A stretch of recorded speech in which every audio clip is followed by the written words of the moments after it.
On my anniversary, my family never showed up. Confused, I called my mom. She laughed. "Oh, we had more important plans."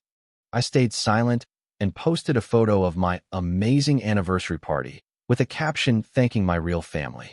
Hours later, my parents saw it and showed up, furious that I made them look bad. I, 32M, never thought my 10th wedding anniversary would become the moment I'd finally see my family's true colors. My wife and I had been planning this celebration for months, sending invitations 6 weeks in advance, following up with calls, and even creating a group chat to coordinate who was bringing what. Everyone confirmed. Everyone promised they'd be there. The evening started perfectly. My wife looked stunning in the dress she'd bought specifically for tonight, and our backyard was transformed with string lights and the good china we only used for special occasions. 7 o'clock came and went. Then 8. By 9, we were sitting at a table set for 20, just the two of us, staring at a feast that could feed a small army. My phone had been silent all evening. Not a single text explaining lateness. Not one apologetic call about traffic. Nothing. The silence felt heavier than the untouched food growing cold on the serving platters. I finally called my mother, my hands shaking slightly as I dialed. When she picked up, I could hear laughter and music in the background, the kind of celebration sounds that made my stomach drop. I asked her where everyone was, trying to keep my voice steady. Her response came between giggles, as if my question was somehow amusing. She told me they'd had more important plans, and that my brother had organized a last-minute barbecue at his new house. She said it with such casual dismissiveness that I felt the air leave my lungs. More important plans. 10 years of marriage, and my family had more important plans. I asked her why no one had called to let us know. She laughed again and said they figured we'd understand. Family things come up, she explained, as if a decade milestone was just another random Tuesday. I hung up without saying goodbye, something I'd never done to my mother in my entire life. My wife reached across the table and squeezed my hand, her eyes reflecting the same hurt I felt burning in my chest. We sat in that moment, surrounded by empty chairs and broken promises, and something inside me shifted. Something permanent. But then an idea began forming. If my family wanted to play games, I could play too. I spent the next hour carefully staging photographs. My wife and I moved around the table, sitting in different chairs, changing our positions to make it look like we were surrounded by people just outside the frame. I took pictures of full plates in front of empty chairs, captured shots of multiple wine glasses raised in toasts, and even recorded a video of us laughing as if responding to hilarious stories from invisible guests. The masterstroke was the group photo. We set the camera timer and positioned ourselves in the middle of the frame, leaving strategic gaps that suggested people on either side. To anyone scrolling through social media, it would look like we were surrounded by loved ones celebrating with us. I spent another hour crafting the perfect caption. I thanked my amazing family for making our anniversary so special, mentioning how grateful we were for the people who truly showed up when it mattered. I tagged everyone who had promised to come but didn't, making sure to use phrases like, "couldn't have asked for better people in our lives," and "this is what real family looks like." The post went live at midnight. Exactly 10 years to the minute from when we'd exchanged vows. I turned off my phone and went to bed, sleeping better than I had in months. Update 1. I woke up to 53 missed calls and over 100 text messages. My phone had been buzzing so constantly that my wife thought there was an emergency. The notifications kept coming as I scrolled through them, each one more frantic than the last. My mother had called 17 times. My father, who rarely used his phone for anything beyond work, had left 6 voicemails. My brother, the golden child who could do no wrong, had sent a string of increasingly angry texts demanding I call him back immediately. But the messages that really caught my attention were from people I hadn't heard from in years. College friends, old coworkers, distant relatives. All of them commenting on how wonderful our anniversary celebration looked and how lucky we were to have such a loving family.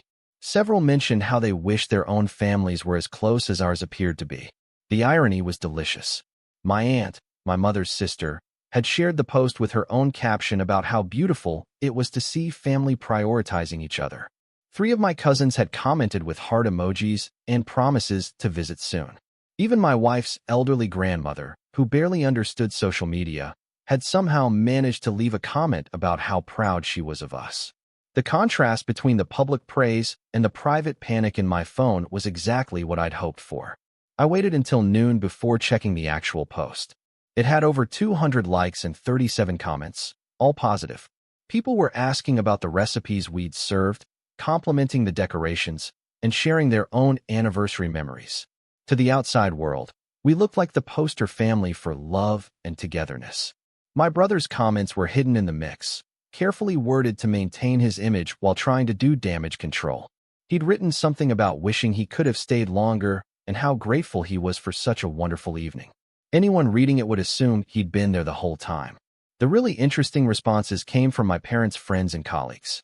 Several of them mentioned how nice it was to see our family spending quality time together, and a few even commented on how they'd noticed my parents posting less family content lately and were glad to see everything was still strong between us.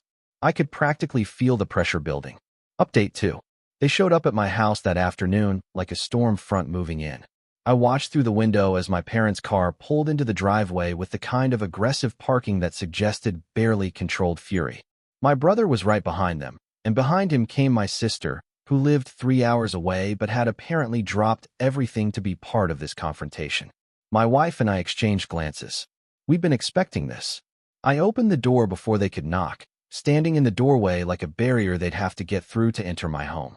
The four of them stood on my porch looking like they were ready for war, but trying to maintain some semblance of family civility in case the neighbors were watching. My mother started immediately, her voice sharp but controlled. She told me I'd made them look terrible, that people were calling and asking questions they couldn't answer. She demanded to know why I'd lied about them being at our anniversary when I knew perfectly well they hadn't been there. The audacity was breathtaking. I asked her to repeat what she'd just said, making sure I'd heard correctly.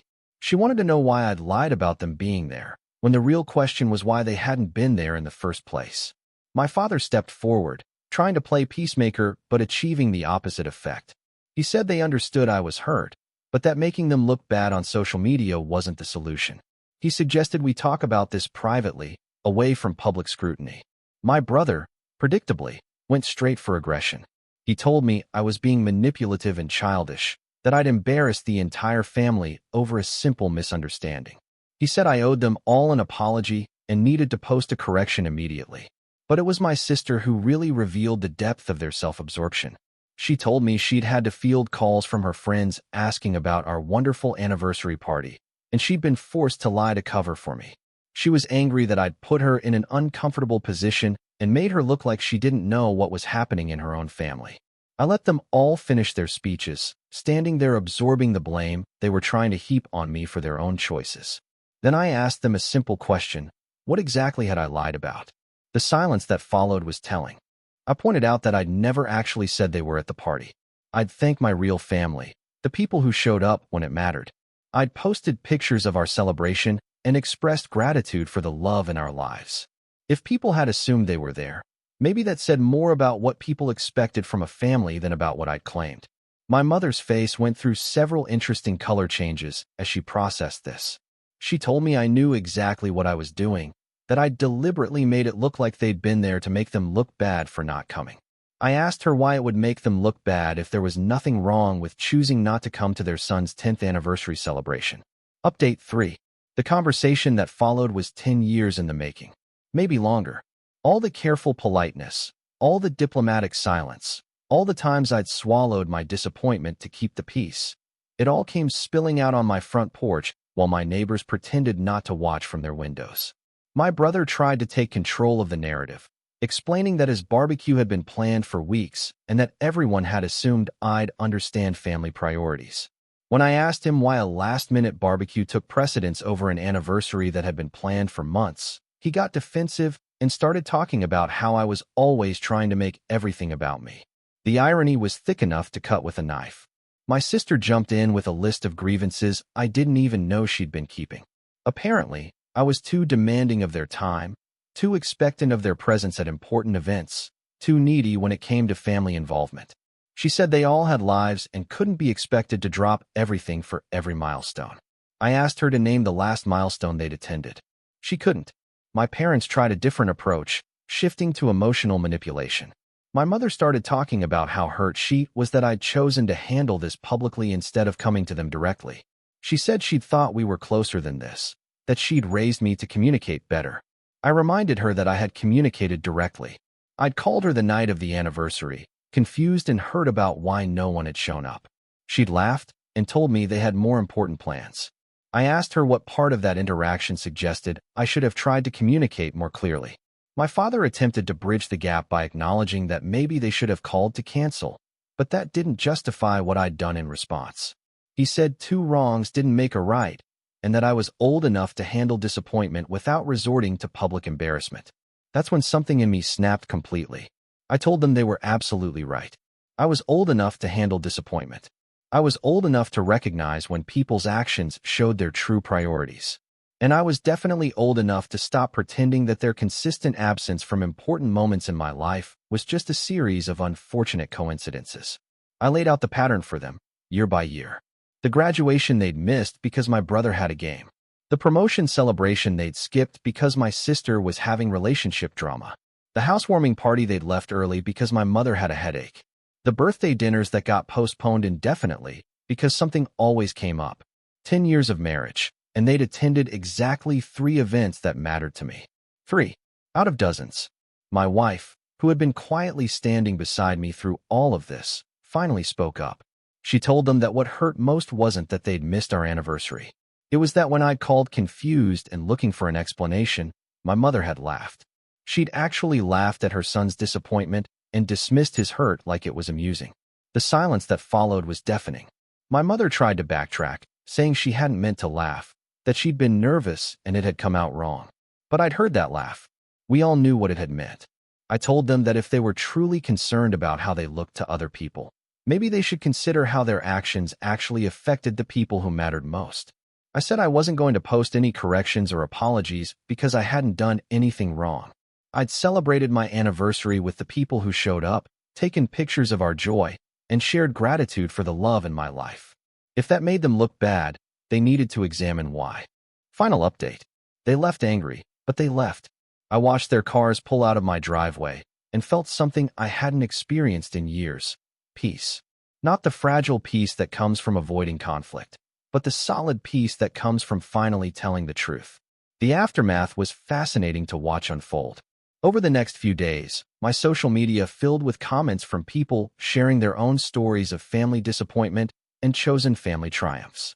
Apparently, my post had resonated with more people than I'd expected.